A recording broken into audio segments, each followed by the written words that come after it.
Buongiorno da Sicilia 24, le principali notizie. Moto finisce contro i tavoli all'aperto di una pizzeria di Agrigento, investita in pieno una ventenne che ha riportato vari traumi. In un colloquio protetto, la quindicenne violentata a Messina ha raccontato alla polizia quei terribili momenti. Da alcuni elementi si cerca adesso di risalire al responsabile. Ultra ottantenne catanese sventa 2 truffe e fa arrestare 3 persone. La donna aveva intuito il raggiro e aveva avvisato i familiari. La Corte dei Conti bacchetta la Regione su inefficienza e sprechi, sul tavolo 2 dossier, piano rifiuti ed emergenza idrica. In Oponte, sulle Feluche, le tipiche barche dello Stretto di Messina, in centinaia si sono riuniti via mare per rilanciare la protesta contro il progetto. Calcio, ne avrà per 4 mesi il portiere del Palermo Gomis, è rimasto infortunato, rosanero alla ricerca di un nuovo estremo difensore. Serie C, nel prossimo fine settimana il primo turno della Coppa Italia con le siciliane tutte impegnate.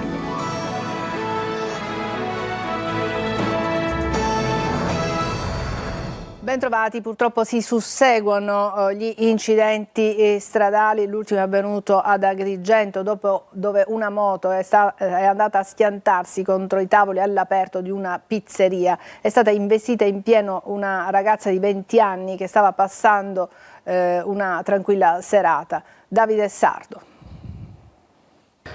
Una cena in pizzeria si stava trasformando in una tragedia. In una serata che avrebbe dovuto essere di relax e tranquillità, nemmeno poter gustare una semplice pizza è sembrato sicuro. Nel quartiere di Villaggio Mosè ad Agrigento un incidente ha improvvisamente spezzato la serenità dei presenti. A Viale Leonardo Sciascia un giovane di 21 anni alla guida di una moto ha perso il controllo del mezzo.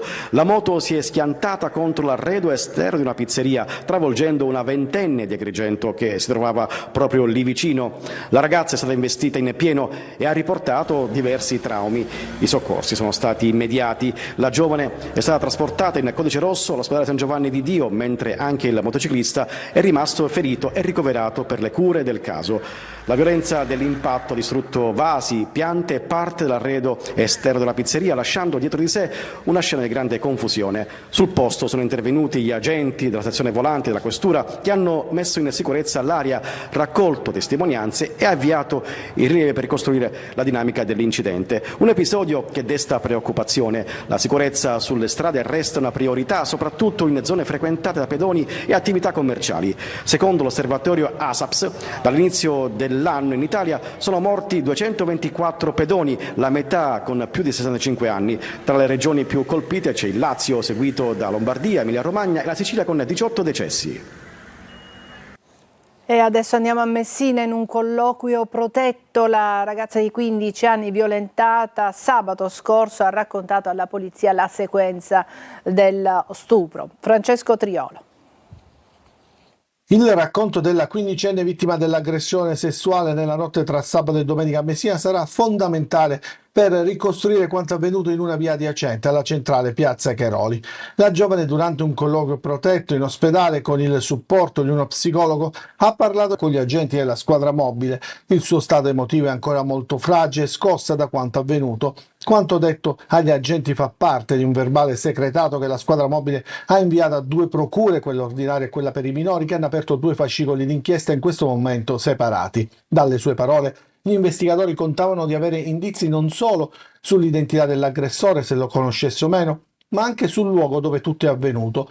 Nella giornata di ieri, infatti, i poliziotti hanno acquisito decine di schede delle telecamere di videosorveglianza della zona, ma con le indicazioni della giovane potranno concentrarsi su quelle vie dove sarebbe avvenuta la violenza e andare a ritroso per risalire all'identità per adesso sconosciuta dell'aggressore. Sulla vicenda è intervenuto anche il garante dei diritti dell'infanzia e dell'adolescenza del comune, Giovanni Amante, che si è detto attonito e ridotto al silenzio. Un gravissimo atto che ha colpito tutti, nessuno escluso, un fatto che ha portato dolore in ogni casa, perché ha detto: siamo tutti sempre preoccupati per la tutela e il benessere dei nostri ragazzi. A Catania una donna ultra ottantenne è riuscita a sventare 2 truffe e a fare arrestare 3 persone. L'anziana ha intuito il raggiro e ha avvisato i familiari e poi è arrivata la polizia a fare il resto. Tonino De Mana. 2 tentativi di truffa, 3 arresti. Merito della polizia, ma soprattutto di un'arzilla anziana catanese lucida a tal punto di sventare l'ennesimo raggiro, consentendo agli agenti di intervenire e far arrestare il criminale di turno. È andata decisamente male ad un 51enne napoletano che aveva preso di mira una 81enne di Catania, spacciandosi per appartenente alle forze dell'ordine. Dopo aver contattato al telefono la donna, riferendo che il figlio aveva causato un grave incidente stradale nel quale era rimasta ferita una bambina, il truffatore aveva chiesto un'importante somma in denaro o in alternativa preziosi da consegnare ad un uomo che da lì a poco si sarebbe recato a casa sua. Insospettita l'anziana, che in passato aveva fatto arrestare 2 giovani, ha subito mandato un messaggio alla figlia chiedendo di avvisare le forze dell'ordine. Prontamente intervenuta la polizia si è presentata nell'abitazione della donna, dove nel frattempo il truffatore si era recato per riscuotere denaro e gioielli. Il 51enne è stato arrestato e posto ai domiciliari con braccialetto elettronico. Per l'anziana catanese gli elogi della polizia per la preziosa collaborazione, per tutti gli altri la solita raccomandazione: occhio alle truffe e ai malintenzionati. Acqua e rifiuti in Sicilia, tanto caos e inefficienze sulla loro gestione. La Corte dei Conti bacchetta la Regione. Sul tavolo ci sono 2 dossier scottanti e c'è tempo fino all'8 settembre per la replica. Opposizione e sindacati insorgono e dicono: in oltre 20 anni nulla è stato fatto di strutturale. Sentiamo Lorena Dolci. Acqua e rifiuti, arriva il duro attacco della Corte dei Conti che bacchetta la regione siciliana su 2 servizi che si ripercuotono direttamente sui cittadini. La Corte passa ai raggi X gli ultimi 25 anni di gestione, sottolineando ritardi negli interventi, inefficienze, impianti obsoleti. 2 dossier sul tavolo con un numero di contestazioni lunghissimi, tanti dubbi sui termovalorizzatori in fase di appalto al costo di 400 milioni l'uno. Sebbene la tecnologia consenta oggi impianti a basso impatto ambientale, la scelta della Regione, scrivono i magistrati di controllo, è in controtendenza rispetto alle direttive dell'Unione Europea, che impone non più del 10% del totale dei rifiuti da mandare in discarica o nei termovalorizzatori. L'isola resta lontana con il suo 55%. Il risultato è una tari alle stelle con una media superiore a quella nazionale per famiglia. Catania in testa con i suoi 594 euro. Sulla gestione idrica dei 45 grandi invasi artificiali ne sono attivi solo 38, 18 funzionanti a pieno regime, mentre 20 con dei limiti di riempimento. La Corte dei Conti parla di deficit di programmazione e carenza di manutenzione. La Regione ha tempo fino all'8 settembre per presentare le sue controdeduzioni. L'opposizione spara a zero, l'udienza sarà il momento della verità, dice Michele Catanzaro, capogruppo del PD all'Ars. La Corte dei Conti continua a certificare ciò che i siciliani vivono ogni giorno, una regione paralizzata, incapace di pianificare, gestire e garantire servizi essenziali. Anche CGIL, Flesicilia e Lega Ambiente puntano il dito. In oltre 20 anni sostengono nulla di strutturale è stato fatto, stesse criticità, stessi disservizi, stesso abbandono. La protesta dei No Ponte arriva sullo stretto a bordo delle feluche, le tipiche imbarcazioni per la pesca del pesce spada. Sentiamo Francesco Triolo. La risposta alla feluca leghista di Salvini, quella che faceva bella mostra di sé con tanto di bandiera padana quando il vice premier ha festeggiato proprio a Torrefaro l'ok del CIPES al ponte. Quell'immagine ha scatenato le proteste e l'indignazione dei contrari al ponte e di chi a bordo di quelle imbarcazioni solca lo stretto per la pesca del pesce spada, considerata un patrimonio culturale messinese.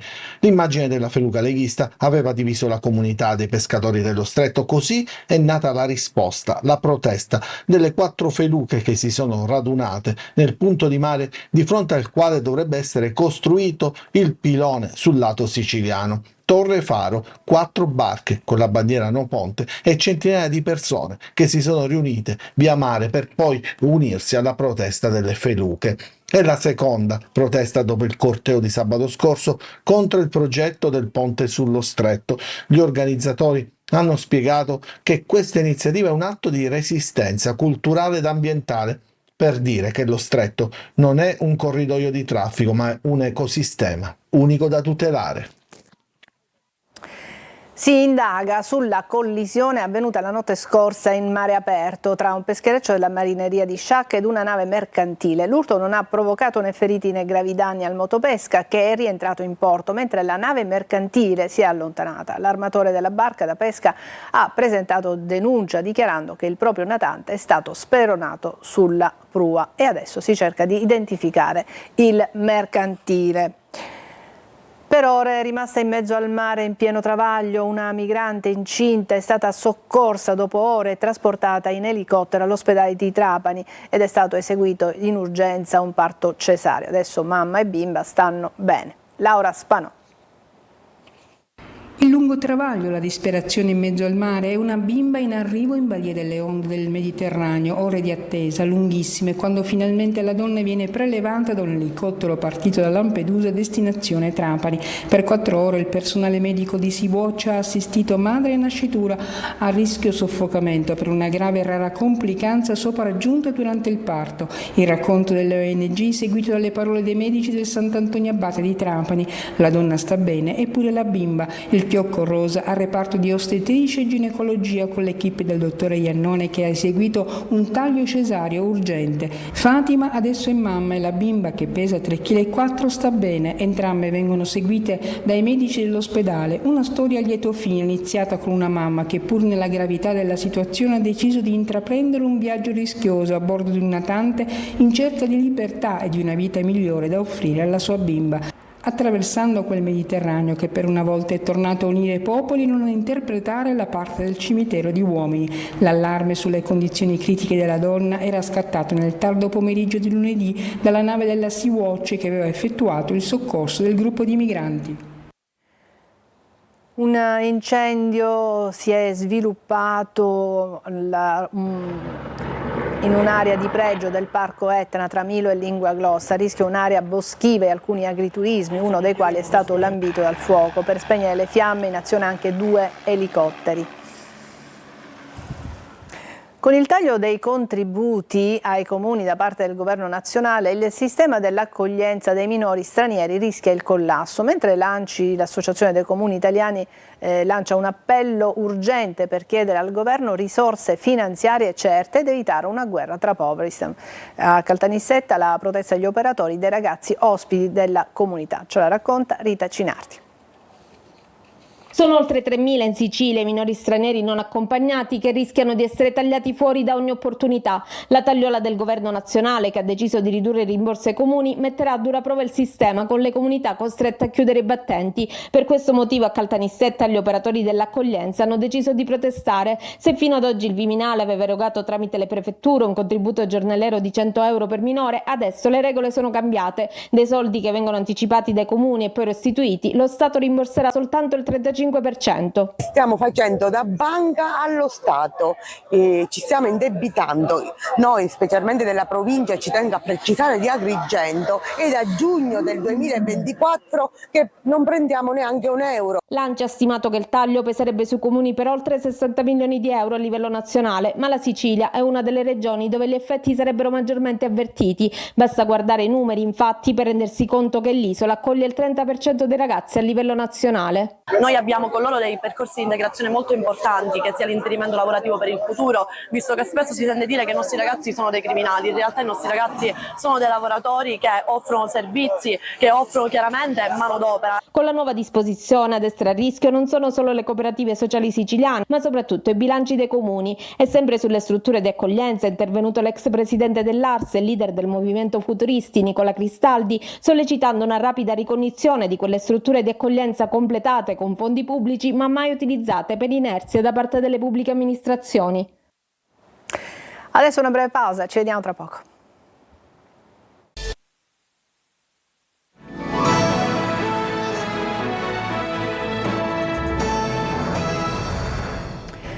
A Giarre, nel Catanese, l'ultima libreria indipendente ha chiuso i battenti 9 anni fa. Adesso, grazie all'intraprendenza di 3 donne, nasce uno spazio culturale di aggregazione. Emanuela Corsi.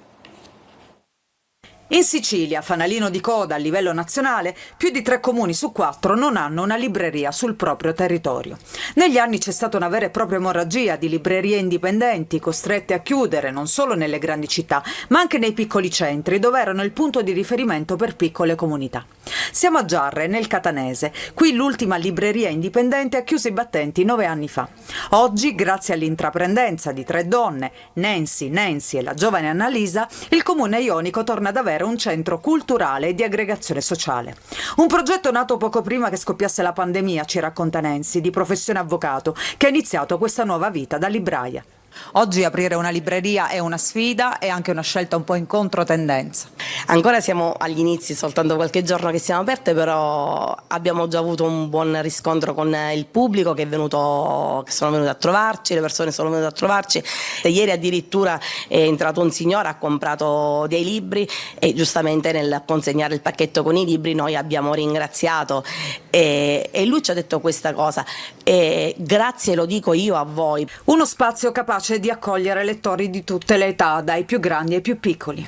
I bambini, ci lamentiamo che si legge poco, partiamo da loro. In un mondo sempre più frenetico e tecnologico, fatto di post e social, tutti dovrebbero riscoprire il piacere di leggere un libro. Leggere è importante e qui non voglio andare per luoghi comuni a dire leggere ti rende libero, ma è vero. Leggere ti rende una persona pensante, ma è vero. Sono luoghi comuni, ma sono assolutamente veri. Musica, parole, grande partecipazione per Bruno Risas ad Agrigento. Sentiamo Davide Sardo. Il tempo portava il bambino a fiore da porta spavento. La poesia che diventa musica, la musica che diventa rito collettivo. La live arena dello Sport Village esplode per Bruno Risas, protagonista del secondo grande evento del festival Il Mito, che quest'anno celebra 20 anni di emozioni. Descrivo il mondo solo, secondo me, chissà com'è.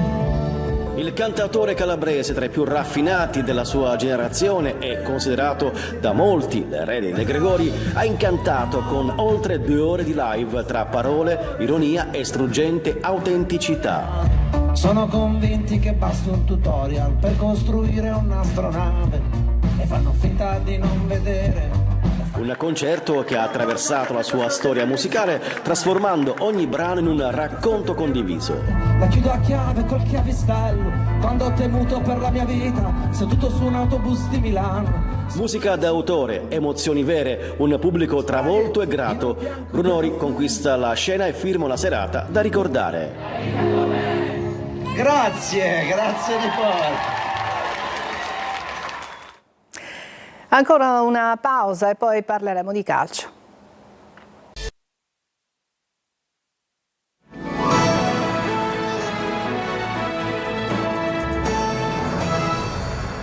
Eccoci al calcio, l'infortunio del portiere Gomis, che ne avrà per 4 mesi, impone ai rosanero di cercare un altro estremo difensore. Marco Gullà. Almeno 4 mesi di stop, e questa è la diagnosi al momento che riguarda il portiere del Palermo, Alfred Gomis, infortunatosi in occasione dell'amichevole contro il Manchester City. Sfortunato l'estremo difensore rosanero, che era riuscito a convincere Inzaghi ad essere titolare. Anche l'anno scorso è andata così. E adesso per il Palermo è caccia ad un nuovo portiere. Per il rosanero si fa in salita la pista che porta a Klinsmann. L'opzione più accreditata che avrebbe voluto il portiere del Cesena rosanero era quella dello scambio proprio con Gomis, chiaramente tramontato alla luce dell'infortunio. Il club di Viale del Fante potrebbe andare all'assalto di Semper, portiere croato del Pisa, che Inzaghi conosce bene. Pista aperta anche per Gollini, ormai fuori dal progetto di Gasperini alla Roma e voglioso di riscatto, di rilanciarsi. Il club giallorosso, per favorire la trattativa, sarebbe disposto a collaborare, anche contribuendo al pagamento dell'ingaggio dell'estremo difensore. La squadra intanto lavora per la gara di Coppa Italia di sabato a Cremona, il primo vero impegno ufficiale per i siciliani. Nel prossimo fine settimana il primo turno della Coppa Italia di Serie C, con le siciliane tutte impegnate, ma intanto non si ferma il mercato. Francesco Triolo. È la settimana che porta al primo impegno ufficiale della stagione, il primo turno nella Coppa Italia di Serie C. Aprirà il Siracusa, sabato alle 18 a Foggia, domenica sarà il turno di Trapani a Picerno e Catania a Crotone, tutte in trasferta alle siciliane. Tappe d'avvicinamento diverse, quindi il Catania deve inserire in gruppo i due nuovi arrivati, il trequartista d'ausilio e il centrocampista Loi. Saranno loro gli osservati speciali della settimana per il tecnico toscano che guarda anche all'infermeria. Lo staff medico è al lavoro per recuperare gli acciaccati di Tacchio, Rolfini e stop e soprattutto sull'ultimo conta l'allenatore in vista della gara di Coppa. Sul mercato dovranno arrivare ancora un paio di giocatori, ma la sensazione è che la società non abbia fretta, piuttosto l'interesse a scegliere al meglio. Il Trapani invece continua i suoi movimenti in uscita. Per sfoltire la rosa, dopo l'addio di Liotti andato alla Casertana, si attende di sbloccare la situazione legata a Luca Verna ed Erling Segberg, i due centrocampisti, anche loro in uscita. Lavora in entrata invece il Siracusa. Il direttore sportivo Antonello Laneri ha messo le mani sul trequartista Luan Capanni, svincolato dopo l'anno a Latina, che dovrebbe presto legarsi agli azzurri. La squadra, allenata da Marco Turati, intanto ha ripreso ieri la preparazione in vista proprio del match di Coppa Italia di sabato prossimo a Foggia. È tutto per questa edizione di Sicilia 24, prossimo appuntamento alle 14. Grazie per averci seguito, buona giornata.